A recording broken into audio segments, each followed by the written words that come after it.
ॐ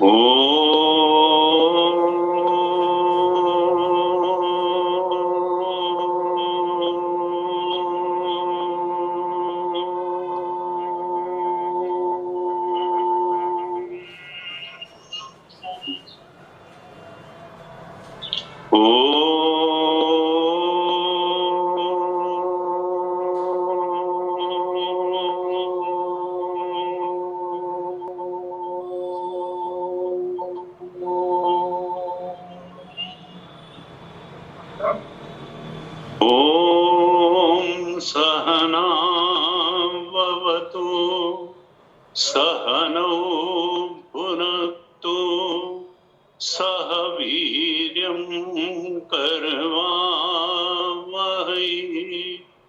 तेजस्विनावधीतमस्तु मा विद्विषावहै। ॐ शान्ति शान्ति शान्तिः।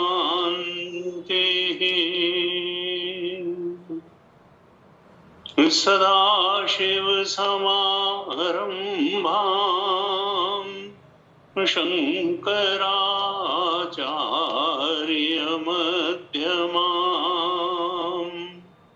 अस्मदाचार्यपर्यन्तां वन्दे गुरुपरम्पराम्।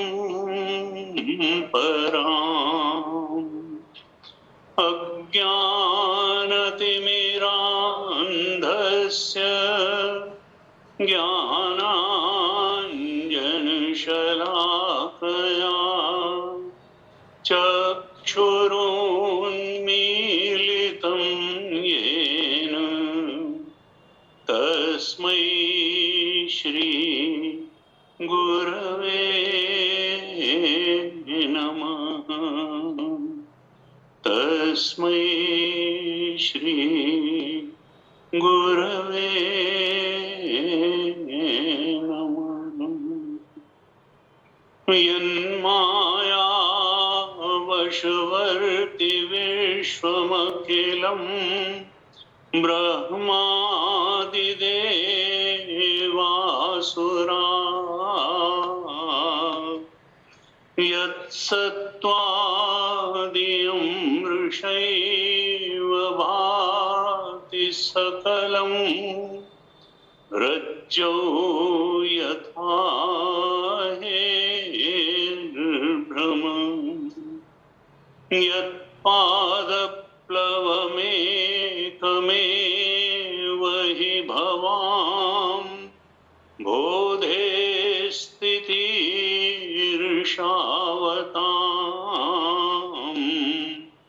वन्देऽहं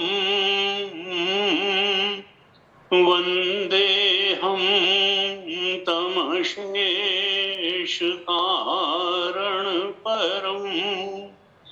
रामाख्यमीशं हरिं रामाख्यमीशं हरिं प्रसन्नतां यानगताभिषेकतः तथा नमं लेवनवात्सुदुःखतः मुखाम्बुजश्रीरघुनन्दनस्य मे सदास्तु सामञ्जुलमङ्गलप्रदा सदास्तु सामञ्जुलमङ्गलप्रदा। अतुलित बलधामं हेमशैलाभदेहं उद्दनुजुवन प्रसानुं ज्ञानिनामग्रगण्यं सकलगुणनिधानं वानराणामधीशं रघुपति प्रिय भक्तम वात जातम नमामि। रघुपति प्रिय भक्तम वात जातम नमामि। आज रामनवमी के शुभ अवसर पर आप सबका चिन्मय मिशन में स्वागत है। आज से हम इस पवित्र दिन से, जब राम जी इस धरती पर प्राकट्य हुआ, वे प्रकट कर पाला, भगवान का प्राकट्य होता है। भगवान उस तरह से नहीं पैदा होते जैसे हम लोग पैदा होते। दीन दयाला, वो अपनी महिमा में प्रतिष्ठित रहते हुए ही एक शरीर लेकर के आ जाते हैं। हम इस पर चर्चा करेंगे। कर्म के बंधन में बंध करके नहीं आते, भक्तों पर अनुग्रह करने के लिए आते हैं। तो आज ऐसा पवित्र दिन है और ये भी है कि राम मंदिर का निर्माण भी हो रहा है। राम मंदिर का निर्माण हो रहा है। नहीं तो लोग कहते थे, देखो तुम्हारे भगवान में ताकत है, अपना मंदिर तो बनवा नहीं पा रहे हैं। तो अजीब अजीब सी बात है। भगवान तो सबके हैं, वो अपने को चाहे जिस धर्म का माने चाहे जिसका माने, भगवान के लिए तो कोई पराया है नहीं, क्योंकि वो तो चेतना बन करके सबके हृदय में बैठे हुए हैं। उनके लिए कोई न पराया धर्म है, न पराया व्यक्ति है, न कोई पराया प्राणी है। वो खाली मनुष्य मात्र के लिए नहीं है, वो तो सारी दुनिया के अधिष्ठान है, सारी दुनिया के जन्मदाता हैं, चलाने वाले हैं, उत्पन्न करने वाले हैं और मिटाने वाले हैं। वो तो परम सत्य हैं, वो तो अंतिम सत्य हैं। लेकिन मनुष्य अपनी बुद्धि से बहुत तरह से परमात्मा के बारे में भी निर्णय देता है।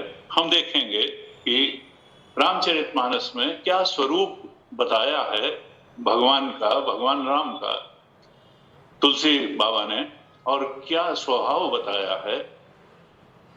तो ही स्पष्ट ढंग से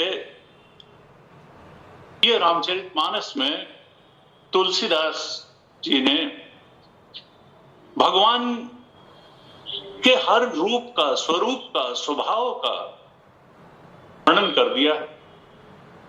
और हम अगले 8 दिनों में, आज से रामनवमी से लेकर के 6 तारीख को हनुमान जयंती के दिन तक, उसमें जितना संभव होगा उसको थोड़ा देखने समझने का प्रयास करेंगे। और निश्चित रूप से इससे हमको कुछ न कुछ लाभ होगा, आध्यात्मिक स्तर का लाभ होगा। क्योंकि ये मनुष्य जीवन में ही ये संभावना है कि हम आध्यात्मिक उत्कर्ष को प्राप्त कर सकें। देव योनि भी भोग योनि है और निम्न योनियों में तो विचार जागृत ही नहीं है, इसलिए वो अपनी आत्मिक उन्नति के लिए प्रयास नहीं कर सकता। ये मनुष्य जन्म इतना दुर्लभ है, साधन राम मोक्ष इसी में साधना की जा सकती है। आध्यात्मिक उन्नति केवल और केवल मनुष्य जीवन में प्राप्त की जा सकती है।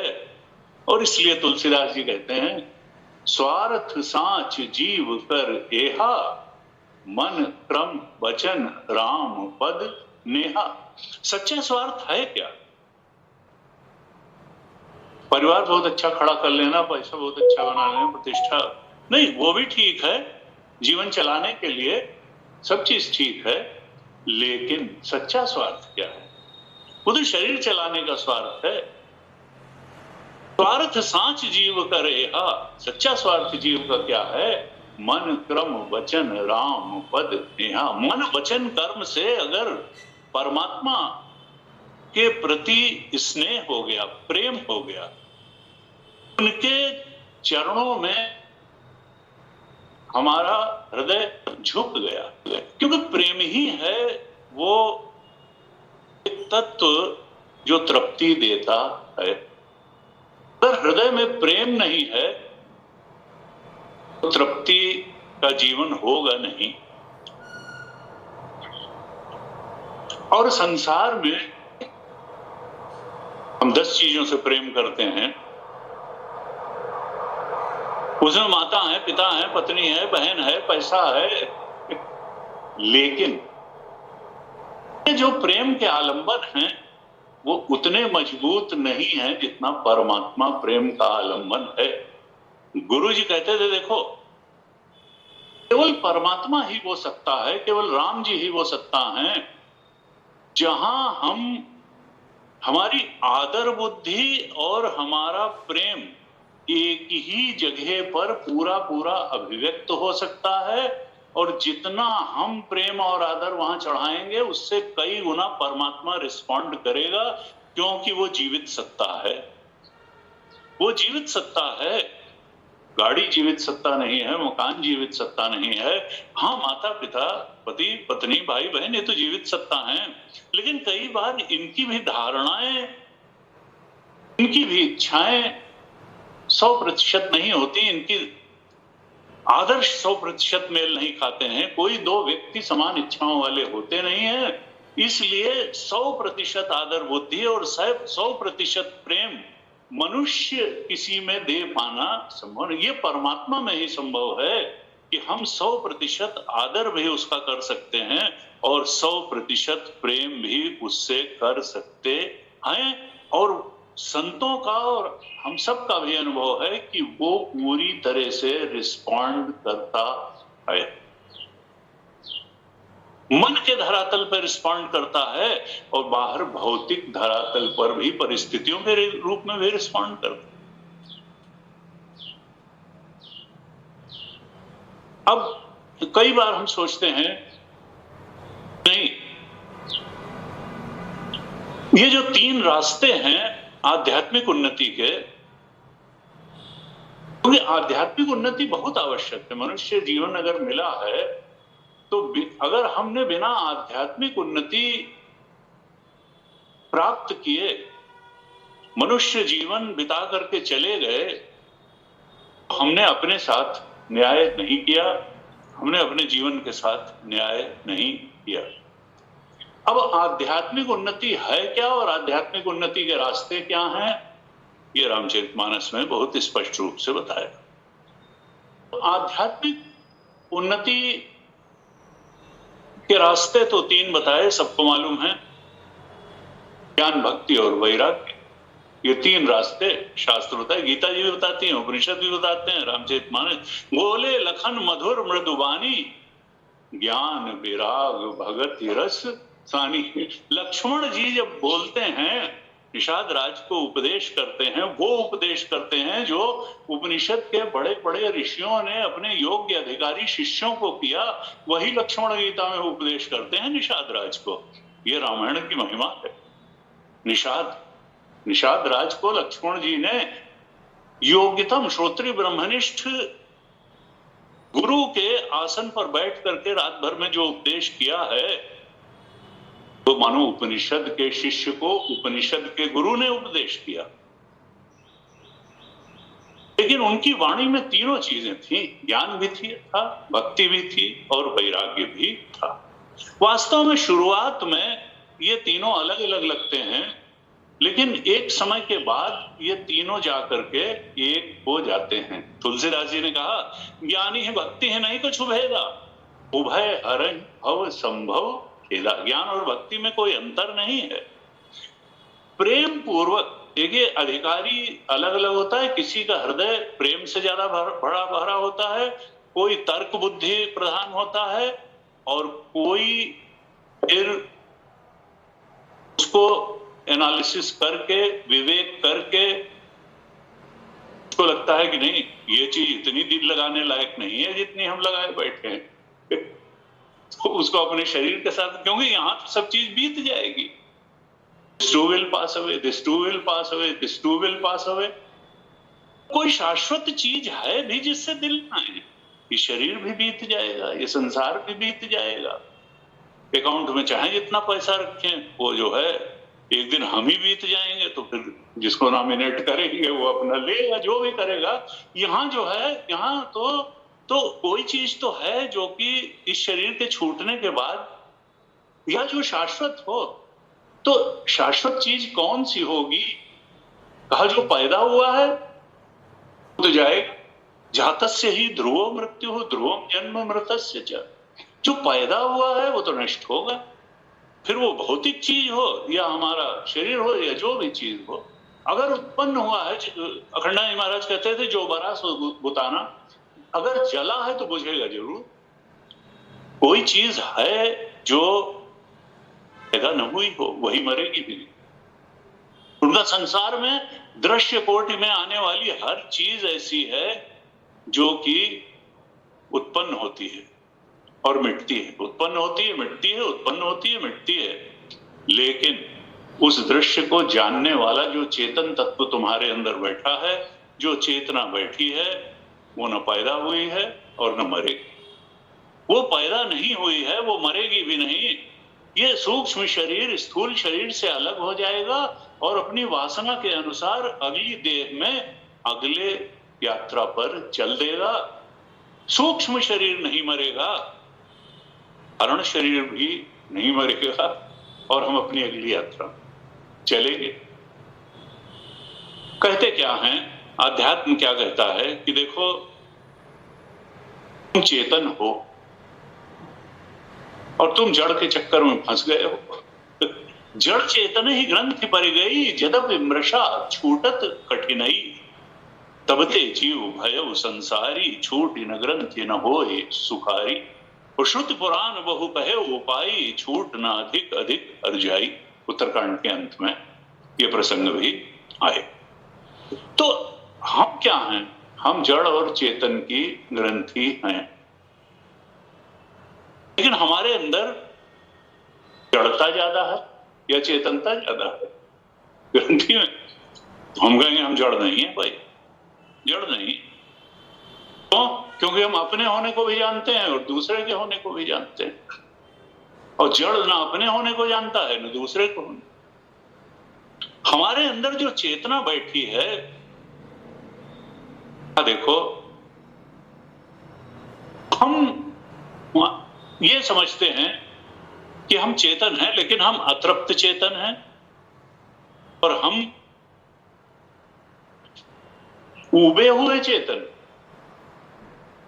असक्त चेतन है। और हमारा मूल स्वरूप राम स्वरूप, कृष्ण स्वरूप, आत्म स्वरूप, ब्रह्म स्वरूप, परमात्मा स्वरूप क्या है? पूर्ण अनासक्त चेतन।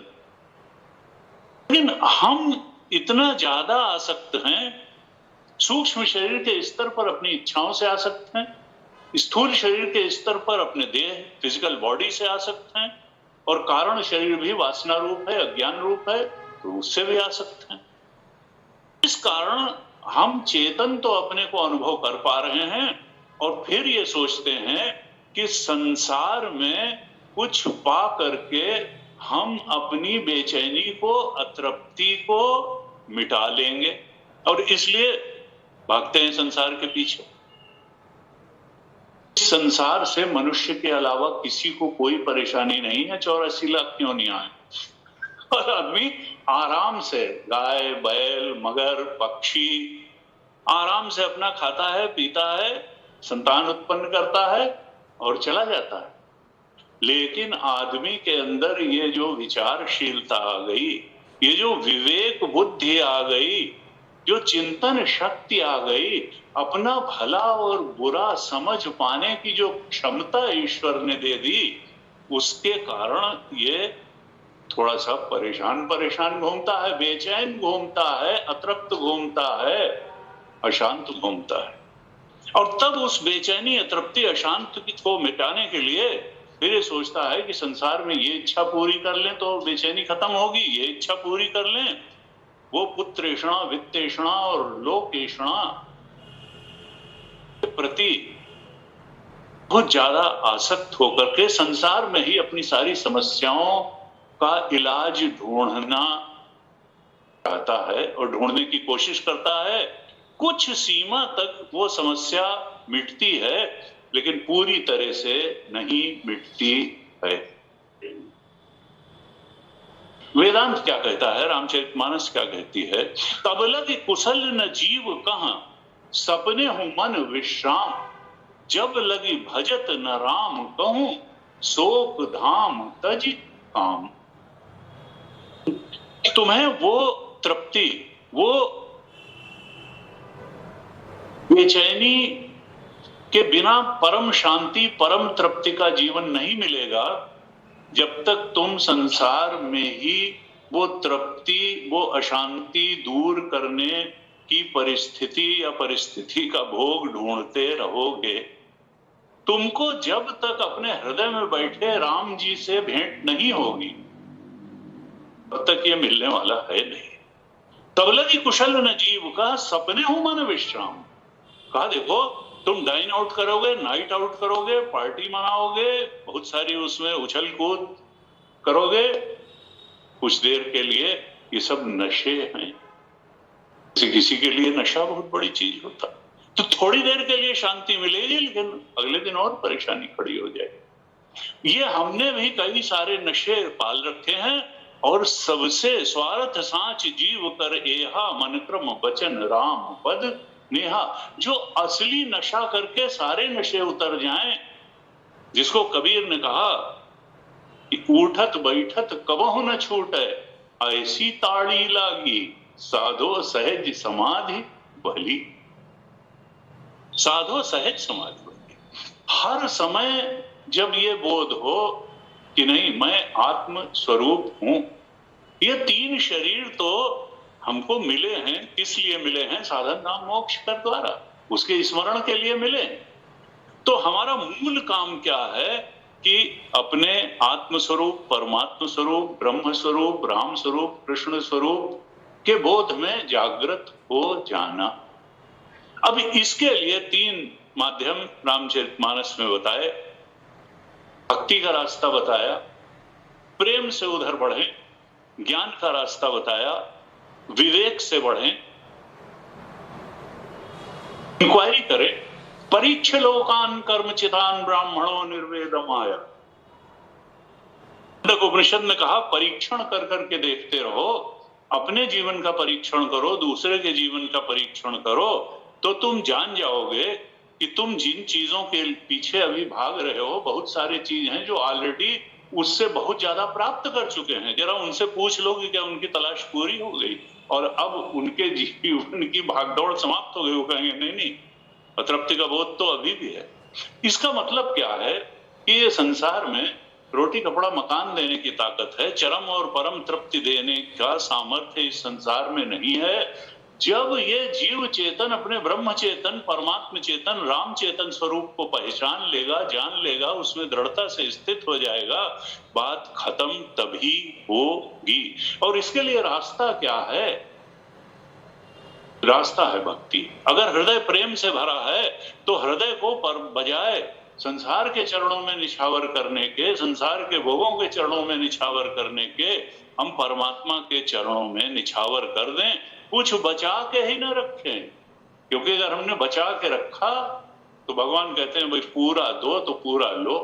मुझे पूरी तरह से जब सरेंडर कर दोगे तो मैं भी अपने को पूरी तरह से।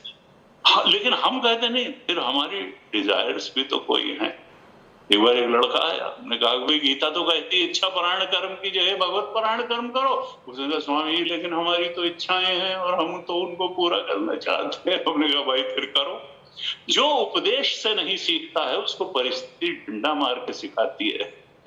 तो ये जो है परिस्थिति, अगर उपदेश से नहीं सीखेगा, शास्त्र से नहीं सीखेगा, गुरु से नहीं सीखेगा, तो फिर परिस्थिति बताएगी कि हम बहुत दिल लगाने लायक चीज नहीं हैं। और हम में देखो, तुमको all that glitters is not gold, everything that glitters is not gold. तो जो है यहां चमकती हुई चीज, ये नहीं कि कुछ चमकती हुई चीजें सोना होती हैं।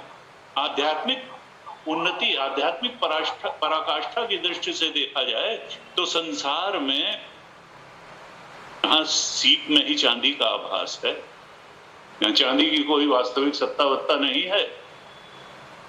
जत सीप महाभास जिमि जथा भानु कर बारी, जदपि मृषा तिहु काल सोई भ्रम न सकै कोटारी। यही विधि जग हरि आश्रित रही, जदपि असत्य देत दुख अहई, जा सुकृपा अस भ्रम मिट जाई। गिरिजा सोई कृपालु रघुराई, और बिनु पग चले सुनय बिनु काना, कर बिनु करम करे बितिनाना। से बताया तुलसी बाबा की दृष्टि में क्या है, ये संसार क्या है, ये सीप में चांदी दिखता बहुत चमकदार दिख रहे है चांदी, लेकिन वहां वास्तव में जाओगे तो सीप ही मिलनी है। दिख रहा है जल, लेकिन वो किरणों का खेल है, वहां कोई जल वल नहीं है, भाग भाग के मर जाओगे, ना प्यास बुझेगी ना कुछ होगा, वहां जल है नहीं। अतृप्ति को के धरातल पर गुरु जी कहते थे कामना का अंकुर जन्म लेता है, और हम उस कामना को पूरी करने के लिए जब भगवान की तरफ न जाकर के संसार की तरफ जाते हैं, तो फिर हमको मरीचिका के जल की तरीके से हमको परेशानी उठानी पड़ती है। जैसे हिरण दौड़ दौड़ के मरता है, लगता है नहीं आगे जल है, आगे जल है, आगे जल है, ऐसे ही हमको जीवन में लगता है कि नहीं आगे जो परिस्थिति मिलेगी उससे तृप्ति हो जाएगी, आगे वाले से तृप्ति हो जाएगी, और आगे वाले से तृप्ति हो जाएगी, लेकिन वो तृप्ति आगे ही आगे सरकती चली जाती है, और वो चरम और परम तृप्ति जिसकी तलाश हमको है वो कैसे मिलेगी, वो तो मिलेगी भक्ति से, ज्ञान से और वैराग्य से, जो लक्ष्मण जी की वाणी में भरे हुए हैं। बोले लखन मधुर मृदुबानी, ज्ञान विराग भगति रस सानी। जब हमारे हृदय में ज्ञान भी उत्पन्न हो, वैराग्य भी उत्पन्न हो, और वैराग्य विवेक जन वैराग्य, जब हम एनालिसिस करना शुरू करते हैं ये संसार क्या दे सकता है, ये शरीर क्या दे सकता है, फिर परीक्ष लोकान जब होता है तो निर्वेद वैराग्य तक भी पहुंचता है। और तब जब किसी शाश्वत शांति की, शाश्वत तृप्ति की, शाश्वत वस्तु की तलाश हमको होती है, तो तद विज्ञानार्थम सगुरुमेवा विगच्छेत, तब हम किसी श्रोत्री ब्रह्मनिष्ठ गुरु की शरण में जाते हैं, तब हमको वो बताता है। देखिए कई बार हमें लगता है कि ज्ञान के लिए तो बहुत ज्ञानी गुरु की आवश्यकता है, लेकिन भक्ति हमको ऐसे ही मिल जाएगी। तुलसी बाबा कहते हैं नहीं, भक्ति स्वतंत्र सकल रस खानी, और बिनु सत्संग न पावहि प्राणी। भगति तात अनुपम सुख मूला, मिला ही जो संत हो ही अनुकूला। भक्ति भी बिना संत का सत्संग किए मिलेगी नहीं, तो क्योंकि हमने भक्ति को अपनी तरफ से बहुत तरीके का जामा पहना रखा है। और शास्त्र क्या कहता है कि भक्ति क्या है। रामचरितमानस में शबरी प्रसंग आता है, जहां पर कि भगवान राम ने शबरी को स्वयं ही नवधा भक्ति का उपदेश किया है, और उसमें अक्सर वो जो 9 तरह की भक्ति बताई है वो उस तरीके की नहीं होती जिसको हम भक्ति मान के बैठते हैं। पहला क्या कहा, पहली ही भक्ति है, और धीरे धीरे उसमें उन्नति होती जाती है 9 भक्तियों में। तो पहली क्या कहा, प्रथम भगति संतन कर संगा। पहली भक्ति क्या है, सत्संग, जो हम यहाँ कर रहे हैं। बिना संतों के संग के वो प्रेम भगवान के प्रति उमड़ेगा नहीं। सम भगति संतन कर संगा, दूजे रति मम कथा प्रसंगा। और कहा गुरु पद पंकज सेवा, तीसरी भगति अमान। ये ईगो छोड़ करके जब हम गुरु के चरणों की सेवा करते हैं, और सेवन नाम भजनम नाम सेवनम, यानी गुरु के उपदेश का श्रवण मनन निधिध्यासन करते हैं, गुरु जो सद्गुण की रास्ता बताता है उन सद्गुणों को जीवन में लाते हैं, अपनी दिनचर्या ठीक करते हैं, अपनी दृष्टि ठीक करते हैं, तब जाके कहीं भक्ति माता हमारे हृदय में नृत्य करती है। इसलिए ज्ञान के लिए भी सत्संग आवश्यक है, और भक्ति के लिए भी सत्संग आवश्यक है। और जब तक जीवन दृष्टि नहीं मिलेगी तब तक वैराग्य तो विवेक के बिना होना ही नहीं। तो इन तीनों के ही लिए, ज्ञान के लिए, भक्ति के लिए और वैराग्य के लिए, सबसे एक जो आवश्यक बात है वो है सत्संग। और गुरु जी कहते देखो सत्संग से भी ज्यादा बड़ी चीज क्या है, गुरु संग। कोई संत ये नहीं कह सकता कि हम कल से हम तुम्हारे गुरु हैं आज से। ये अधिकार बहुत से संतों के बीच में कोई शिष्य ही एक संत को देता है कि तुम आज से मेरे गुरु हो। ये गुरु को अधिकार नहीं है कि वो कह दे तुम शिष्य हो, वो कहे अरे जाओ तो देह तुम्हारे जैसे। तो वो क्या है, ये अधिकार शिष्य ही किसी संत को देता है तुम आज से गुरु। गुरु का मतलब क्या है? गुरु जी हमारे स्वामी तेजोमय जी कहते थे, गुरु वही है जो गुर्राए। गुरु वही है जो गुर्राए। गुर्राए का मतलब यह है कि अब वो तुमको डपट के डांट के भी सही रास्ते पर लाएगा और खुले रूप में वो अगर देखता है कि तुम्हारे जीवन में कोई दोष है, दुर्गुण है, वो जा नहीं रहा, तो स्पष्ट रूप से बताएगा और बार बार तुम्हें टोकेगा कि इससे बाहर आओ, बाहर आओ, बाहर आओ, और कोई व्यावहारिक रास्ता भी बताएगा। गुरु जी कहते थे, हमारे गुरु जी 2.5 साल कहते थे, सिद्धवाड़ी में 2.5 साल काटना बड़ा मुश्किल है, क्योंकि यहाँ पर तो बात बात में टोका जाएगा। यहाँ बात बात में टोका जाएगा और आपको लगेगा वो बहुत कम भाग्यशाली होंगे जो 2.5 साल तक उस टोका टाकी के बीच में भी यहाँ पूरी तरह से रह पाएंगे और उसके बाद भी चिन्मय मिशन की संस्कृति का निर्वहन कर पाएंगे। क्योंकि व्यक्ति को टोका टाकी पसंद नहीं होती। व्यक्ति जैसा है जो है वो कहता हम सबसे अच्छे हैं और हम सबसे ठीक हैं और हमको कोई रास्ता नहीं बताया जाए, हम ठीक चल रहे हैं, ठीक जी रहे हैं। तो शास्त्र अपने आप को देखने का दर्पण है। ये रामचरितमानस जो है दर्पण है। तुलसीदास जी ने लिखा अरण्यकांड के अंत में, मुकुर मलिन अरु नयन विहीना और राम रूप देखहि किमि दीना। मुकुर मलिन स्थिति क्या है मनुष्य की? ये मन रूपी दर्पण में काम, क्रोध, लोभ, मोह, मद, मत्सर, घृणा, वैमनस्य से अनेक विकारों की काई लगी हुई है। मुकुर मलिन और गुरु द्वारा दी हुई, शास्त्र द्वारा दी हुई दृष्टि है नहीं। मुकुर मलिन और नयन विहीना और राम रूप। अब सोचते हो आत्मज्ञान हो जाए, अपने राम चेतन स्वरूप को हम पहचान लें। भाई कैसे पहचानोगे? पहले तो दर्पण की काई हटाओ और गुरु और शास्त्र द्वारा दी गई आंख जो है उसको अपनी आंख बनाओ, देखना ठीक करो, तो फिर आत्मा तो तुम्हारा स्वरूप ही है। परमात्मा तो चेतन बन करके बैठे ही हुए हैं। उनको न पहचानने, न जानने, अनुभव न करने के कारण ही तो सारी परेशानी है जीवन की। तो सच्चिदानंद तो तुम्हारे अंदर ही तुम्हारी चेतना बन करके बैठा है। तो शास्त्र क्या कहता है, रामचरितमानस क्या कहता है कि भाई आध्यात्मिक उन्नति का रास्ता क्या है? तुम चेतन हो लेकिन तुम थोड़ा त्रिगुण में कैद चेतन हो। तुम उन्मुक्त चेतन नहीं हो, तुम मुक्त चेतन नहीं हो।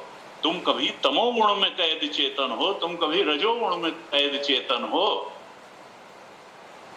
तुमको क्या करना है? आध्यात्मिक उन्नति का रास्ता क्या है कि जीवन में तमोगुण को उसकी हैसियत में रखना है, जितना सोना है सो, जितना ये नहीं कि अकर्मण्यता तुम्हारे चेतना पर हावी हो जाए। ऐसा नहीं। तमोगुण का मतलब क्या है? अकर्मण्यता से प्रेम, निद्रा, प्रमाद, आलस्य, अकर्मण्यता न हानि हावी होने पाए।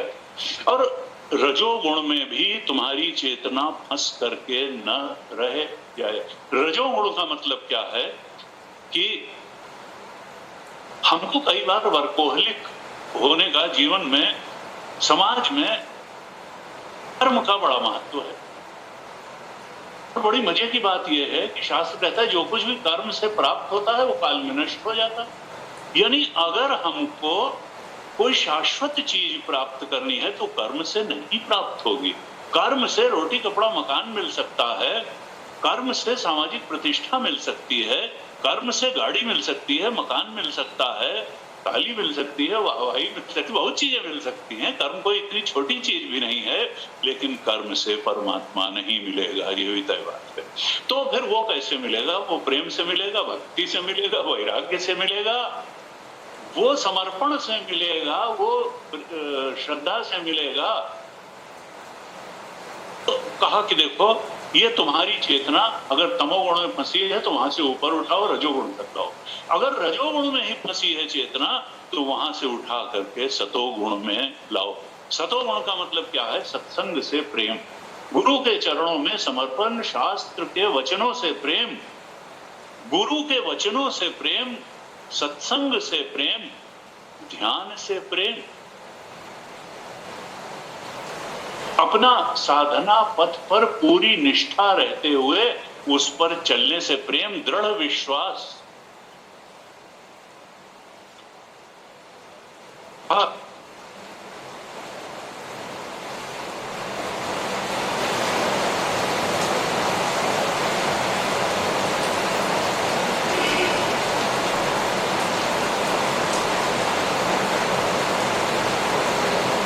आत्मानम नात्मानम अवसादयेत, आत्मैव आत्मनो बंधु, आत्मैव, तुम ही अपने सबसे बड़े शत्रु हो। तुम अपने ऊपर विश्वास रखो। बड़े से बड़े संत को 5 ज्ञानेंद्रियां और 5 कर्मेंद्रियां और 1 संवेदनशील मन और 1 विवेकवती बुद्धि ही मिली थी, जिससे उसने आध्यात्मिक उन्नति की पराकाष्ठा को प्राप्त किया।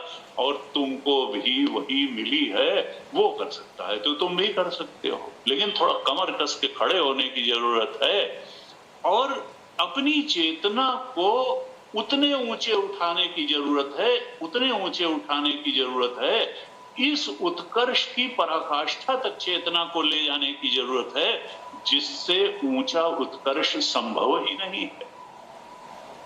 तमोगुण से चेतना उठ के रजोगुण तक आए, रजोगुण में भी फंस के न रह जाए, रजोगुण से उठ के सतोगुण तक आए और सतोगुण से भी फिर त्रिगुणातीत तक चेतना जाए, जो कि चेतना का शुद्ध स्वरूप है, वास्तविक स्वरूप है। वो चेतना जब त्रिगुणातीत स्वरूप में स्थित हो जाती है, उससे ऊपर कोई गति नहीं है, वही आध्यात्म की पराकाष्ठा है, वही राम चेतन में प्रतिष्ठित होना है, वही कृष्ण चेतन में प्रतिष्ठित होना है, वही आत्म चेतन या ब्रह्म चेतन में प्रतिष्ठित होना है।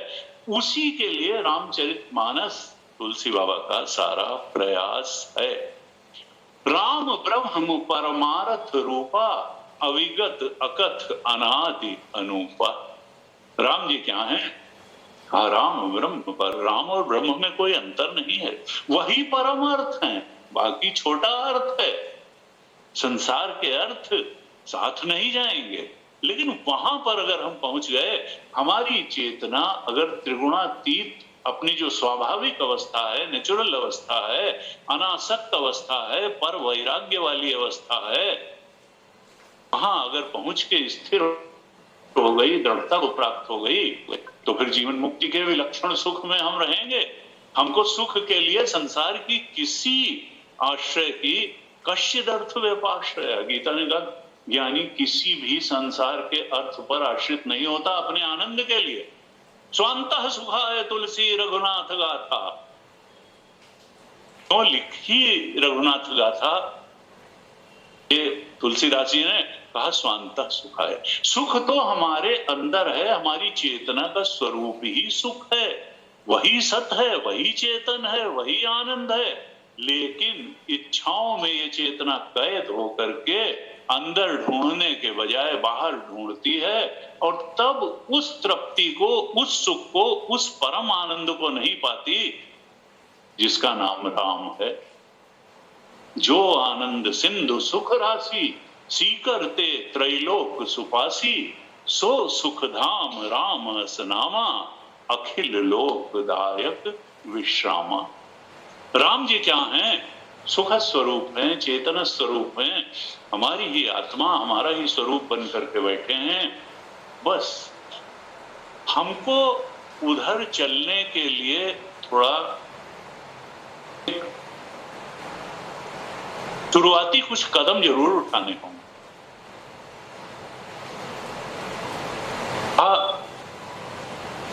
गीता में कि देखो,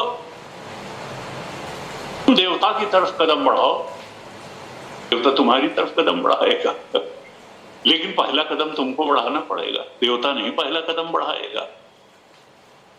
देवान भावयतानेन ते देवा भावयन्तु यः, परस्परम भावयन्त श्रेयः परमवाप्स्यथ।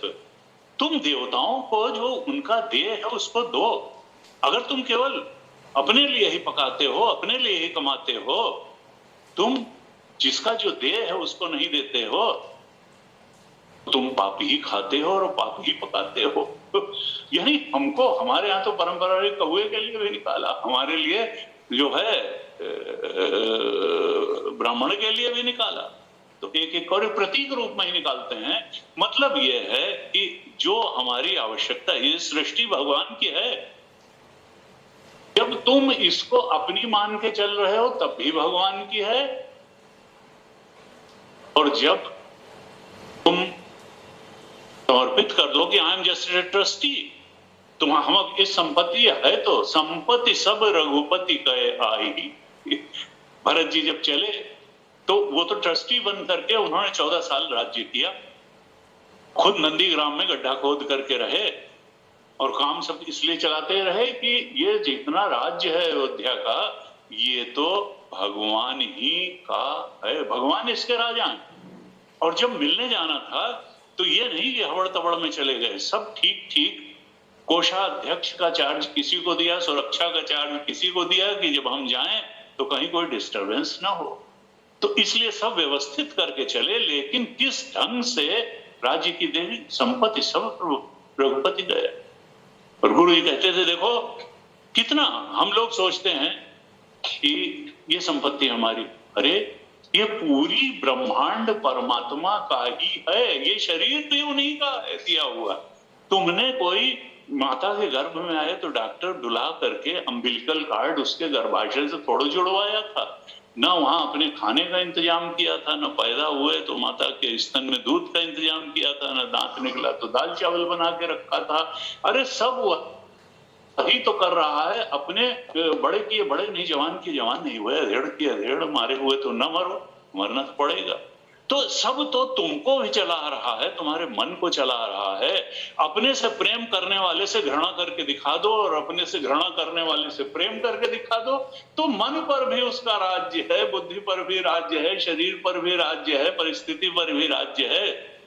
गुरु जी कहते थे जब पिता का देहांत होता है और दो भाई खेत में फीता लेके खड़े होते हैं कि उधर का खेत तुम्हारा इधर का खेत हमारा, तो पृथ्वी माता हंसती है कि जाने कितने बार मेरे को कहा, कितने लोगों ने किए मेरी मेरी मेरी, और मैं तो परमात्मा की हूँ, भूदेवी हूँ, परमात्मा की पत्नी हूँ, मैं, मेरा मालिक कोई नहीं है। लेकिन हम तो शॉर्ट साइटेडनेस की वजह से समझते हैं ये। और भरत जी की दृष्टि, भरत जैसे भक्त की दृष्टि क्या है कि संपत्ति सब रघुपति कहे आई।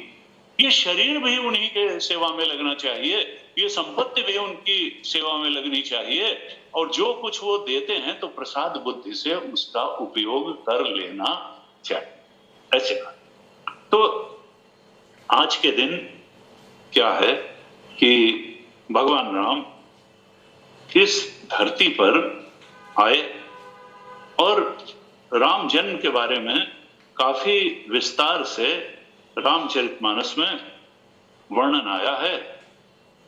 और राम जन्म का क्यों होता है और भगवान का जन्म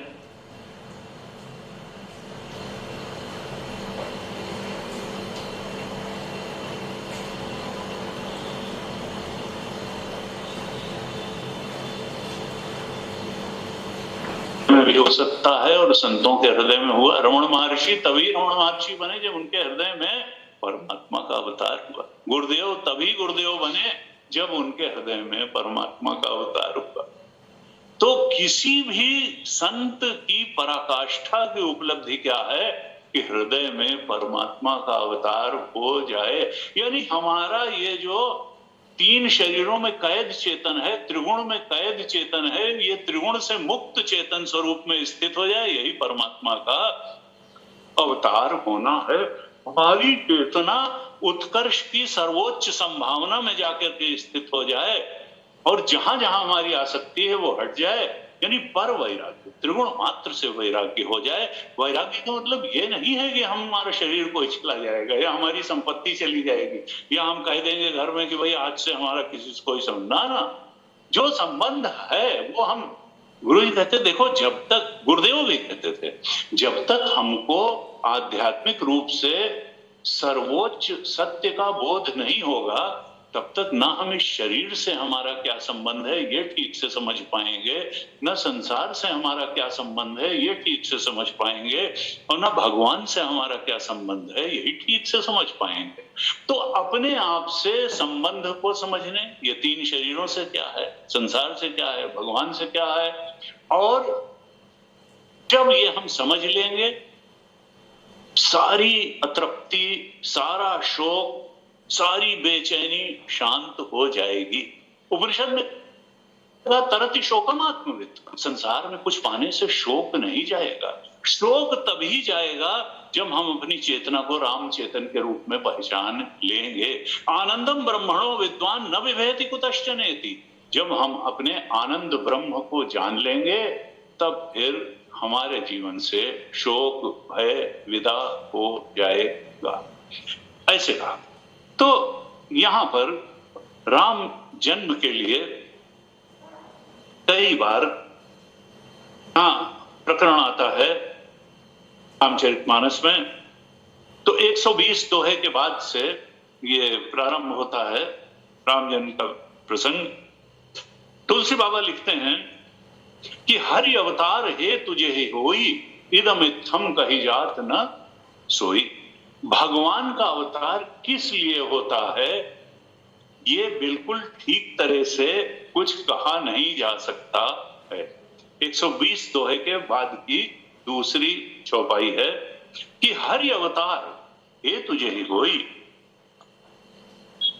हम बिल्कुल निश्चित करके नहीं कह सकते हैं कि इस कारण से ही भगवान का अवतार होगा। और हम, हमारी पुराणों में जैसे कथाएं आती हैं कि समष्टि प्रार्थना के आधार पर भी भगवान का अवतार हो सकता है और व्यष्टि प्रार्थना के आधार पर भी भगवान का अवतार हो सकता है। वो एक भक्त प्रहलाद के प्रार्थना पर प्रहलाद की रक्षा करने के लिए, प्रहलाद के वचन को सार्थक करने के लिए खंभे से उनका अवतार हो सकता है, हिरण्यकश्यप के वध के लिए। और समष्टि की प्रार्थना पर राम का अवतार हो सकता है, कृष्ण का अवतार हो सकता है। लेकिन कुछ ये कह रहा, अब पहले सिद्धांत बताते हैं कि राम अतर्क्य बुद्धि मन वाणी, मत हमार अस सुनहि भवानी। राम को तुम तर्क से नहीं समझ पाओगे, क्योंकि राम तो बुद्धि के भी अधिष्ठान है, वृत्ति के भी अधिष्ठान है। उस सर्वज्ञ सच्चिदानंद के ज्ञान से, के थोड़े अंश से बुद्धि ज्ञानी बनती है। वो तो ज्ञान स्वरूप है, वो ज्ञानी नहीं है। वो तो सत स्वरूप है, वो तो आनंद स्वरूप है, वो आनंदित नहीं है, आनंद स्वरूप है। तो राम अतर्क्य बुद्धि मन वाणी, राम जी जो है उनको तर्क करके नहीं जाना जा सकता है। मत हमार अस सुनहि सयानी, शिव जी कहते हैं पार्वती जी से, ये हमारा मत है। लेकिन फिर भी कुछ तो बात करनी पड़ेगी। तो कहते हैं जब जब होए धर्म कह हानि, बाढ़हि असुर अधम अभिमानी, तब तब प्रभु धरि विविध शरीरा, हरहि कृपा निधि सज्जन पीरा। जब जब धर्म की हानि होती है और अधर्म बढ़ता है। अधर्म कब बढ़ेगा? जब अधार्मिक लोग बढ़ेंगे। धर्म कब बढ़ता है? जब धर्म के रास्ते चलने वाले लोग बढ़ते हैं। देखिए, पशु अधर्म के रास्ते कभी नहीं चलता है, ये मनुष्य ही है जिसकी फ्री विल है, इसलिए ये धर्म के रास्ते भी चलता है और अधर्म के रास्ते भी चलता है। प्रकृति को खराब करने वाला यही है। और भी प्राणी पोल्यूशन नहीं फैलाता इस सृष्टि में, मनुष्य ही। जंगल साफ रहता है, बस्तियां गंदी रहती हैं, क्योंकि हम पता नहीं सफाई करते हैं कि गंदगी फैलाते हैं। अपने घर का कूड़ा बगल के प्लाट में डालो भाई, या उनका कि ये जो है अधर्म के रास्ते भी मनुष्य चलता है। और यही उसकी फ्री विल, उसकी खूबसूरती भी है कि वो चाहे तो स्काई इज द लिमिट, अपने राम स्वरूप तक ऊपर धर्म के रास्ते चलते चलते परमात्म स्वरूप के बोध में भी प्रतिष्ठित हो सकता है, अपनी चेतना को सर्वोच्च उत्कर्ष तक ले जाकर के वहां दृढ़ स्थिति भी प्राप्त कर सकता है। तो कहा जब जब होए धर्म कह हानि, बाढ़ असुर अधम अभिमानी, तब तब प्रभु धरि विविध शरीरा, हरहि कृपा निधि सज्जन पीरा। तब तब भगवान अवतार लेकर के आते हैं। किस लिए आते हैं? अपने सज्जनों की पीड़ा का हरण करने के लिए, भक्तों को सुख देने के लिए, उनके लिए अपनी साधना की, अपने जीवन की, अपने भगवत परायण जीवन को आसान बनाने की परिस्थितियां देने के लिए आते हैं।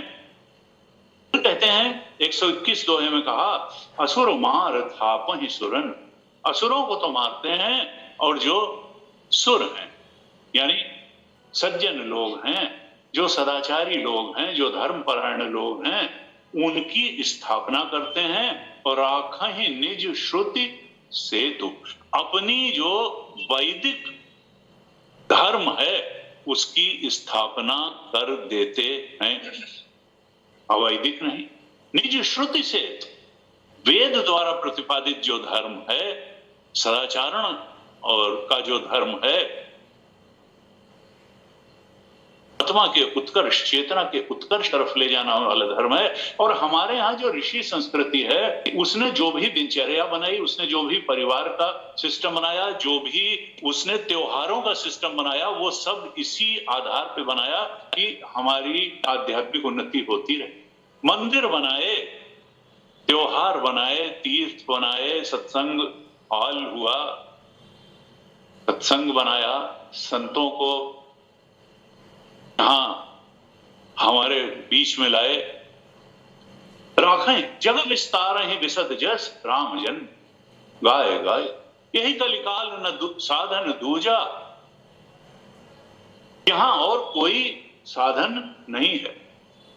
एकदम अंत में उत्तरकांड की 129 दोहे के बाद की 5वीं 6ठी चौपाई में कहा, कलिकाल न साधन दूजा, जोग यज्ञ जप तप व्रत पूजा, राम ही सुमिरि गाई, राम ही संतत सुनी, राम गुण ग्राम। कलयुग में बहुत बड़ा साधन है, राम ही सुमिरि, राम जी का स्मरण किया जाए, गाई कीर्तन किया जाए, प्रवचन किया जाए। इस समय आप संतत सुनिए राम गुण ग्राही, श्रवण किया जाए। मैं प्रवचन कर रहा हूं तो मेरी भी भक्ति हो रही है, आप श्रवण कर रहे हैं तो श्रवण भक्ति हो रही है, और ये कीर्तन भक्ति हो रही है। कीर्तन का मतलब केवल लयबद्ध कविता में ही गाना नहीं, प्रवचन भी कीर्तन भक्ति है, और ये श्रवण भक्ति है। जिनके श्रवण समुद्र समाना, कथा तुम्हार सुभग सरिनाना, भरे निरंतर हो ही न पूरे, तिनके ही तुम कहां ग्रह रूरे।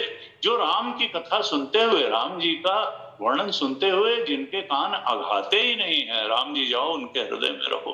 तो श्रवण भक्ति भी कलयुग के लिए उत्तम बताई, प्रवचन कीर्तन भक्ति भी बताई, और सुमेरी स्मरण भक्ति, तीन ही तो चीजें।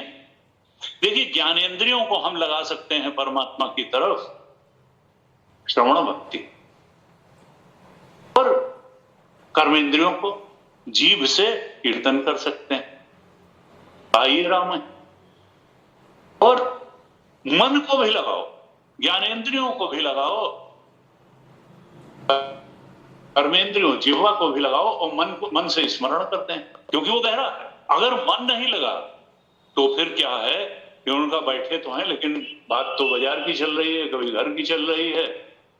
तो फिर ये कहा कि ना, माला तो कर में फिरे, और जिह्वा फिरे मनवा है, जिह्वा फिरे मुखमा है, मनवा तो चहुदी से फिरे, यह तो सुमिरन ना है। वीर ने कहा कि नहीं, मन बहुत इंपॉर्टेंट है। अगर हमने सत्संग हाल में बैठ भी गए और गहराई से सुना ही नहीं तो फिर कुछ लाभ नहीं होगा। गुरु जी कहते थे, भाई हमारे वहां आरती होती थी शाम को, हनुमान जी की बड़ी मूर्ति थी उसके सामने, कई बार क्या हुआ कि रट जाता है हनुमान चालीसा, उनका जय हनुमान ज्ञान गुण सागर जय कपीस दुर्लभ उजागर ऐसे ऐसे होते, और सियावर रामचंद्र के, अरे हो गई हनुमान चालीसा। और वो तो ऐसा रट गई थी कि वो कब हुई और कब खत्म हो गई कुछ जो है मालूम ही नहीं पड़ा। क्यों? क्योंकि मन तो कहीं और था, और इतना अभ्यास हो गया कि जवान से रामचरितमानस हनुमान चालीसा निकल रही है और मन नहीं। तो इसलिए स्मरण तो भक्ति का प्राण है। मन लगना चाहिए, वृत्ति समाहित होनी चाहिए राम जी में, राम जी की लीला में, धाम में, नाम में, गुण में, किसी भी तरीके से स्मरण होना चाहिए। अब कहा कि क्यों हुआ, बहुत सारी इसमें रामचरितमानस में प्रसंग आते हैं। तो नारद जी का भी प्रसंग है कि नारद जी ने शाप दे दिया, प्रताप भानु की भी कथा है, मनु शतरूपा की भी कथा है। मनु शतरूपा को लगा कि देखो वैसे तो उनके बेटा बेटी सब थे, भागवत में तो बहुत विस्तार से है कि उत्तानपाद और प्रियव्रत दो तो उनके पुत्र थे, देवहूति आदि जो है तीन उनकी, आकुति, देवहूति, तीन बेटियां थी। लेकिन फिर भी उनको लगता था जो शांति मिलनी चाहिए, जो तृप्ति होनी चाहिए, वो हुई नहीं। यहां उल्लेख है बालकांड के 142 दोहे में कि होए न विषय विराग, भगत भवन बसत भा चौथ पन, हृदय बहुत दुख लाग, जन्म गयो हरि भगति बिनु।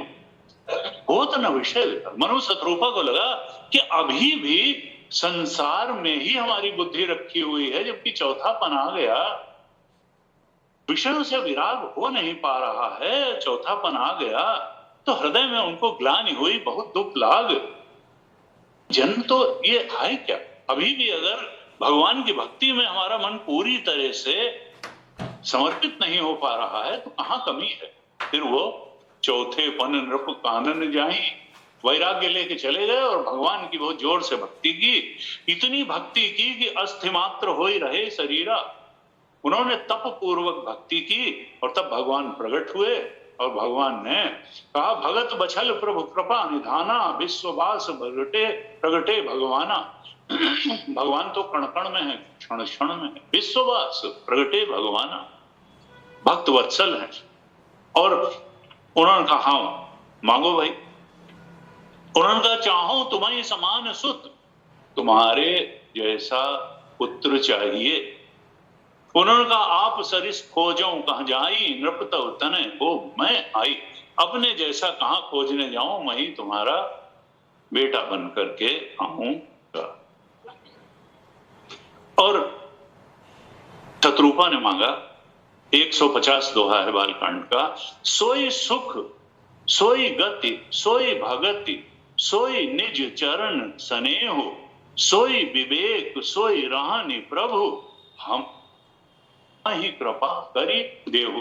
देखिए खुद जो है तीक्ष्ण बुद्धि की थी, एक ही बार में 6 बातें मांग ली।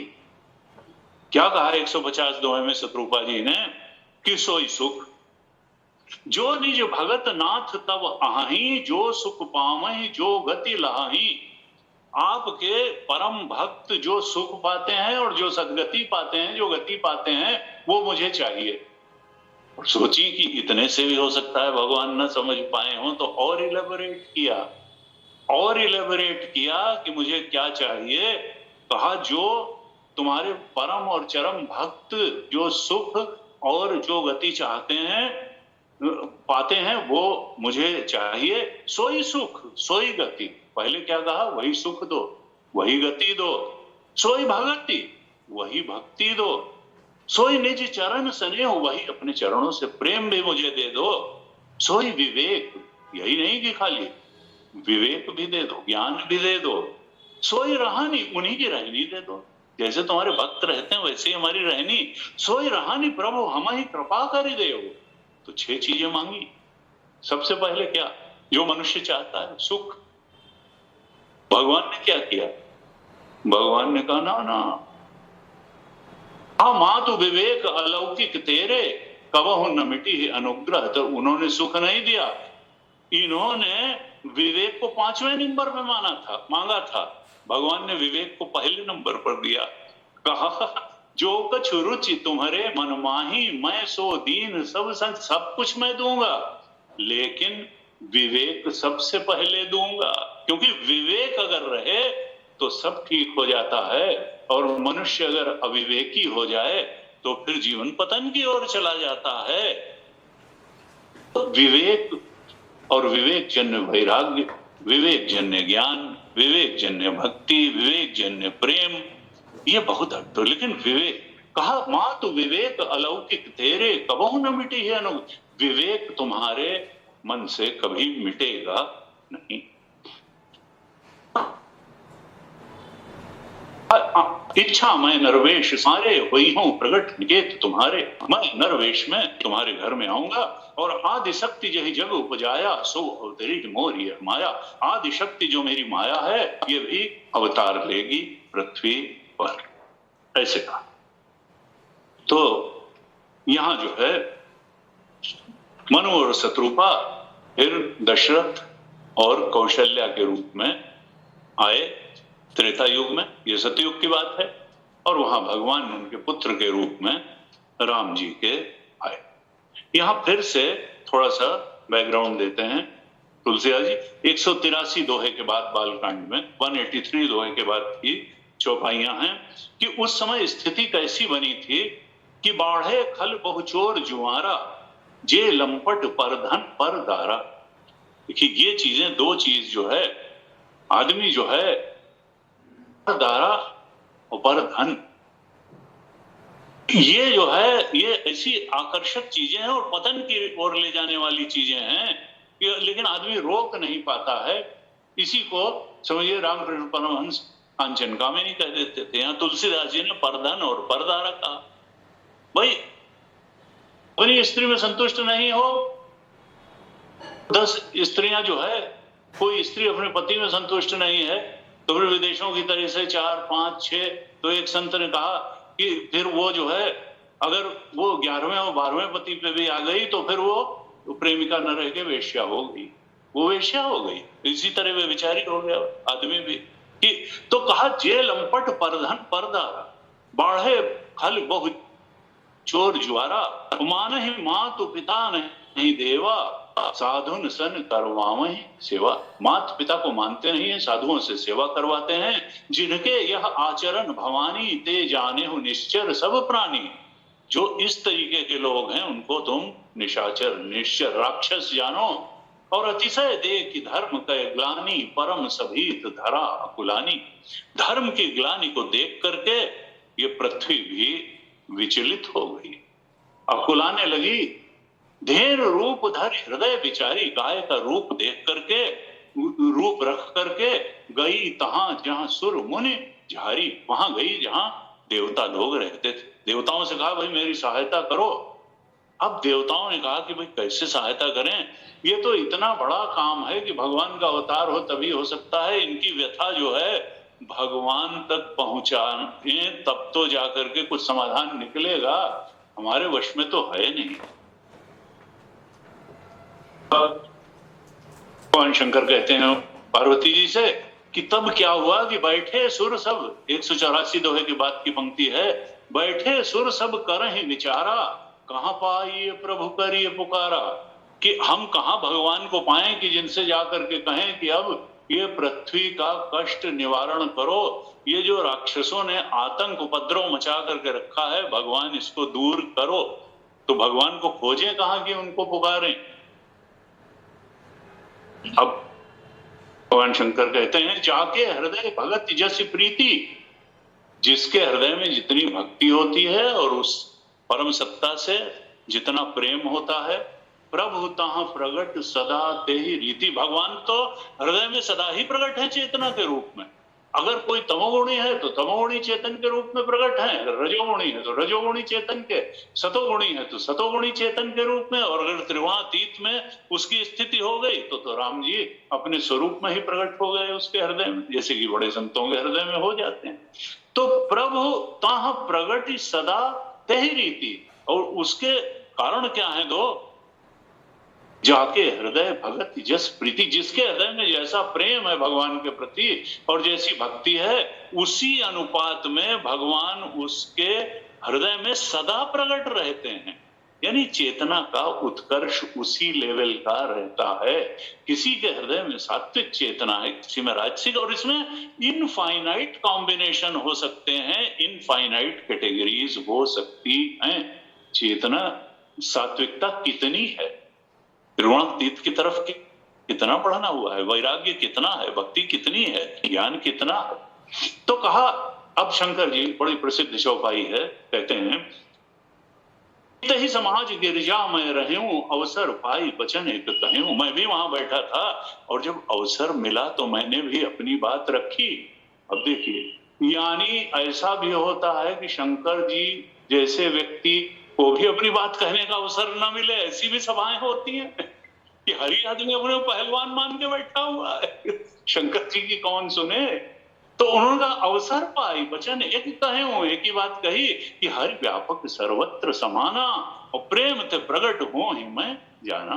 वो तो सर्वत्र हैं, हमेशा हैं, जब तुम प्रेम करोगे उनसे तो प्रगट हो जाए। कहां है जहां नहीं। अग जगमय सब रहित विरागी, प्रेम ते प्रभु प्रगट जिम आगी। अग्नि तो सर्वव्यापक है, अभी यहां थोड़ी सी बाह्य अग्नि हो तो यहीं से प्रकट हो जाएगी। जो अदृश्य अग्नि है वो तो सभी जगह है, दृश्य अग्नि ही तो कहीं कहीं प्रकट होती है। अग जगमय सब रहित विरागी, जो सब कुछ छोड़ करके वैराग्यवान हो जाता है, उसके हृदय में तो प्रभु अग्नि की तरीके से प्रकट हो जाते हैं, ऐसा कहा। तो फिर जाकर के भगवान के अवतार का समय आ गया, और यहाँ 188 दोहे के बाद कहते हैं, एक बार भूपति मनमाही, भय गलानी मोरे सुतनाही। दशरथ जी के मन में आया कि देखो मेरे सब चीज है, 3 रानियां हैं, इतना अच्छा हमारा जो राज्य है, लेकिन हमारे पुत्र ही नहीं। और अपने गुरु से वो बात कही, कहते हैं जो भी समस्या हो गुरु से कहनी चाहिए, अब गुरु कोई समाधान निकाल ही देंगे। तो शृंगी ऋषि वशिष्ठ बोला हुआ, शृंगी ऋषि को जो पुत्रेष्ठ यज्ञ के एक्सपर्ट थे उनको वशिष्ठ ऋषि ने बुलाया और पुत्र काम शुभ यज्ञ कराया, पुत्रेष्ठ यज्ञ कराया। और भगत सहित मुनि आहुति दीने, प्रगटे अगिन चरु कर लीने। भक्ति भाव से जब शृंगी ऋषि ने आहुति दी तो अग्नि देवता चरु लेकर के प्रकट हो गए, और दशरथ जी ने बड़े प्रेम से उसको ग्रहण किया और अपनी 3 रानियों में उसको वितरित किया। और फिर क्या हुआ, कौशल्या जी के गर्भ में भगवान राम आ गए। जा दिन ते हरि गर्भा ही आए, सकल लोक सुख संपत्ति छाए। जिस दिन से 190 दोहे के ऊपर की तीसरी चौपाई है, जा दिन ते हरि गर्भा ही आए, जिस दिन से भगवान कौशल्या जी के गर्भ में आए, सकल लोक सुख संपत्ति छाए। देखिए, भगवान का प्रभाव ऐसा है कि प्रकृति भी शुद्ध हो जाती है, मनुष्यों का हृदय भी शुद्ध हो जाता है, जो पशुओं का भी व्यवहार अच्छा हो जाता है, पंचभूतों में शुद्धि हो जाती है, नदियों में नद्या प्रसन्न सलिला। भागवत जी में आए, कृष्ण जी आए तो नदियों का जल स्वच्छ हो गया, वातावरण स्वच्छ, नो पॉल्यूशन एट ऑल। तो कहा कि जा दिन ते हरि गर्भा ही आए। और ये अध्यात्म में कौशल्या कौन है? देखिए, हर समय राम का अवतार हो सकता है। तो दृश्या तो अग्रया बुद्ध्या सूक्ष्मया सूक्ष्मदर्शी भी, ये बहुत ही शुद्ध पवित्र तीक्ष्ण और एकाग्र बुद्धि का नाम ही कौशल्या है अध्यात्म में। और उसी में आत्मदेव प्रकट होते हैं, परम चेतन उसी में प्रकट होता है। कठोपनिषद में कहा, दृश्या तो अग्रया बुद्धिया सूक्ष्मया सूक्ष्मदर्शी। अत्यंत शुद्ध, पवित्र, निर्मल और एकाग्र बुद्धि में वो चेतना अपने सच्चे स्वरूप में प्रकट हो जाती है। वो राम जी प्रकट हो जाते हैं हृदय में। लेकिन किसके हृदय में? जिसकी बुद्धि इतनी निर्मल, जिसका मन प्रेम से भरा हुआ है, जिसकी बुद्धि बहुत ही शुद्ध, सूक्ष्म, एकाग्र है, सतोगुण की पराकाष्ठा पर पहुंचे हुए अंतःकरण में ही भगवान प्रकट हो जाते हैं। आइए पाठ करते हैं। आपको एक कागज दिया गया होगा, या जिनके पास गुटका है वो साथ साथ पाठ करेंगे। 190 दोहे के बाद की 2 चौपाई और उसके बाद में 151 दोहे से पाठ करेंगे। नवमी तिथि मधुमास पुनीता, शुक्ल पक्ष अभिजित हरि प्रीता, मध्य दिवस अति शीत न घामा, पावन काल लोक विश्रामा, सुर समूह बिनती करी पहुँचे निज निज धाम, जग निवास प्रभु प्रगटे अखिल लोक विश्राम, भय प्रगट कृपाला दीन दयाला, कौसल्या हितकारी, हर्षित महतारी, मुनि मनहारी, अद्भुत रूप विचारी, लोचन अभिरामा, तनु घन श्यामा, निज आयुध भुज चारी, भूषण बन माला नयन विशाला, शोभा सिंधु खरारी, कह दुई कर जोरी, स्तुति तोरी, केहि विधि करऊं अनंता, माया गुण ज्ञानातीत अमाना, वेद पुराण भनंता, करुणा सुख सागर सब गुण आगर, जय गावहि श्रुति संता, सो मम हित लागी जन अनुरागी, भयो प्रगट श्रीकंता, ब्रह्मांड निकाया निर्मित माया, रोम रोम प्रतिवेद कहे, मम उर शोभासी उपहासी, सुनत धीर मति थिर न रहे, उपजा जब ज्ञाना प्रभु मुस्काना, चरित बहुत विधि कीन चाहे, कही कथा सुहाई मातु बुझाई, यही प्रकार सुत प्रेम लहे, माता पुनि बोली सोमति डोली।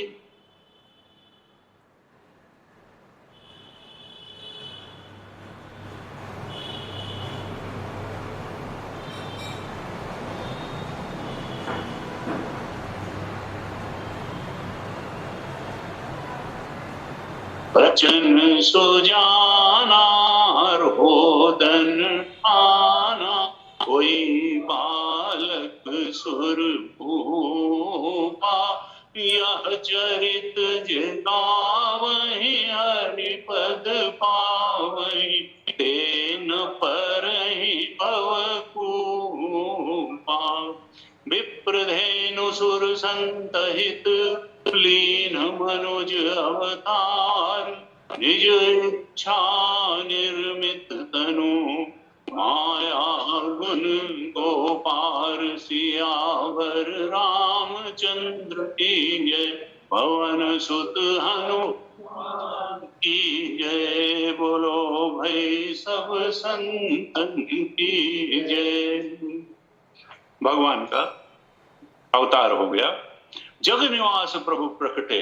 तुलसी बाबा जो है बिल्कुल सिद्धांत से कभी, औपनिषदिक श्रुति सिद्धांत से कभी भी विचलित नहीं होते हैं। जग निवास, भगवान का वास तो कण कण में है, सबके हृदय में है, क्षण क्षण में है। जग निवास प्रभु प्रकटे, अखिल लोक विश्राम, अखिल लोकदायक विश्राम। भगवान नहीं तो विश्राम है, और कहां विश्राम है? इच्छाओं में विश्राम नहीं है। हम सोचते हैं इच्छाओं में विश्राम मिल जाएगा ना, राम में ही विश्राम है। राम जी की ओर बढ़ने में विश्राम, राम जी को प्रकट करने में विश्राम है। जग निवास प्रभु प्रकटे, अखिल लोक विश्राम। जब देखा माता को, ब्रह्मांड निकाया निर्मित माया, रोम रोम प्रतिवेद कहे।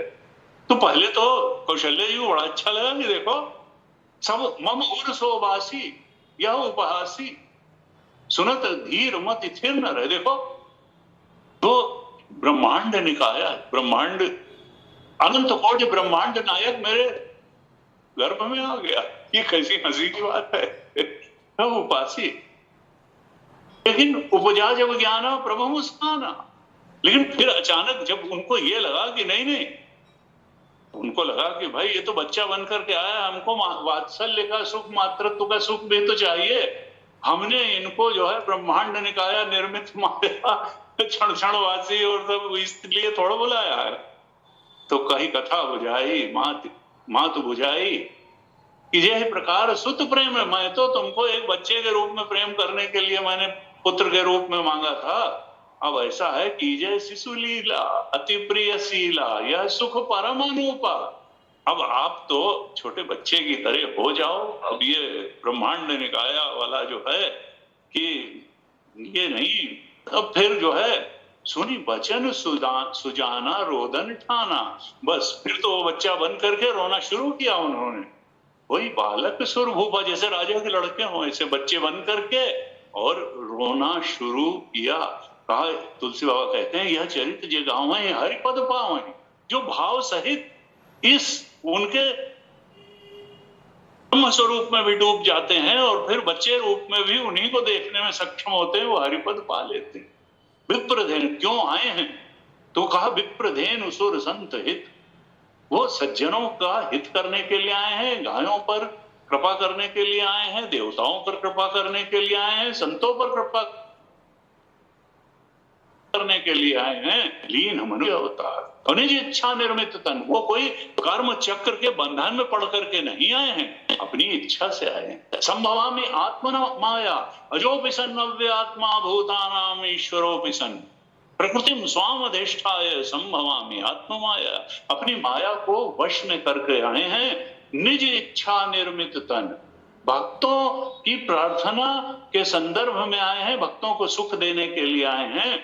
वो अभी भी माया गुण गोपार हैं, वो अभी भी त्रिगुणातीत स्वरूप में ही स्थित हैं, भले वो एक शरीर धारण करके आ गए हैं।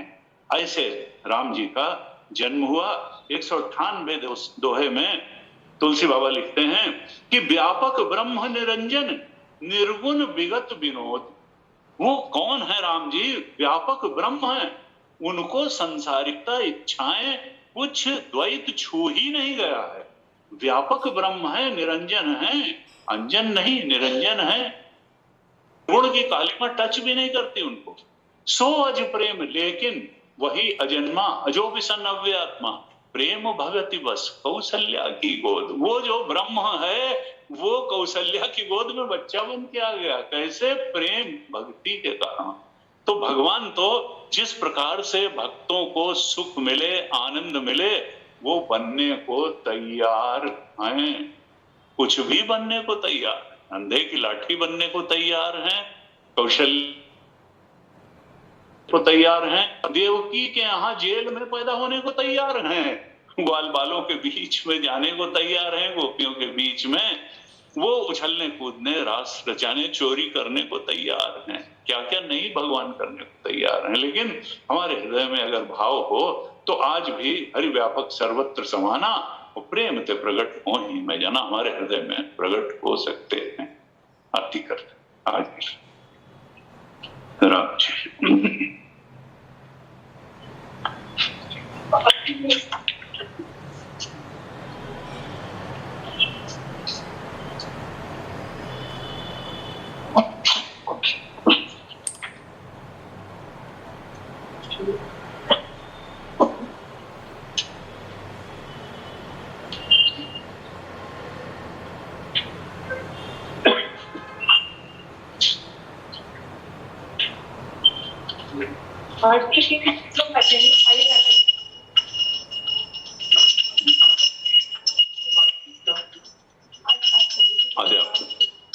आरती श्री रामायण जी की, कीर्ति कलित ललित सियपी की, गावत ब्रह्मादिक मुनि नारद, वाल्मीकि विज्ञान विशारद, शुक सनकादिशेष सारद, बरनि पवन सुत कीरतिनी की, आरती श्री रामायण जी की, गावत वेद पुराण अष्टदश, हो शास्त्र सब ग्रंथन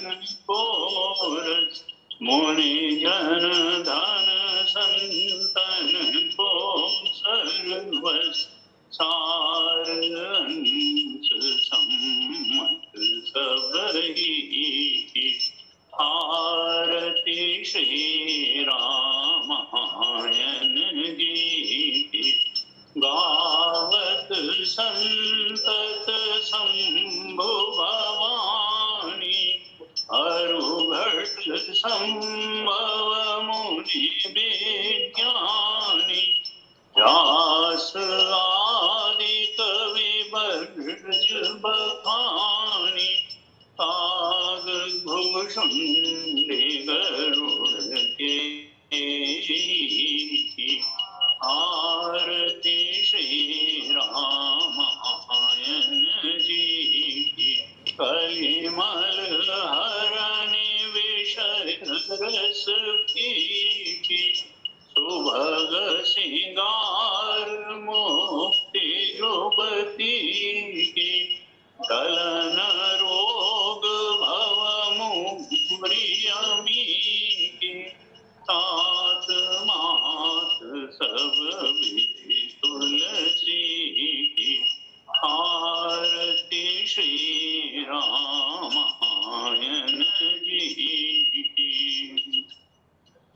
कलित ललित सियपी की, सूर्यो भाति न चंद्र तारकम्, नेमा विद्युतो भान्ति कुतोऽयमग्निः, तमेव भान्तमनुभाति सर्वं, तस्य भासा सर्वमिदं विभाति।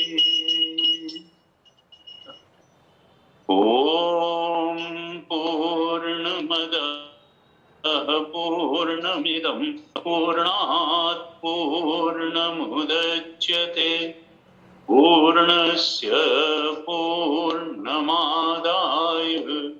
पूर्णमेवावशिष्यते। ॐ शान्ति शान्ति शान्तिः। हरिः ओम श्री गुरुभ्यो नमः। हरिः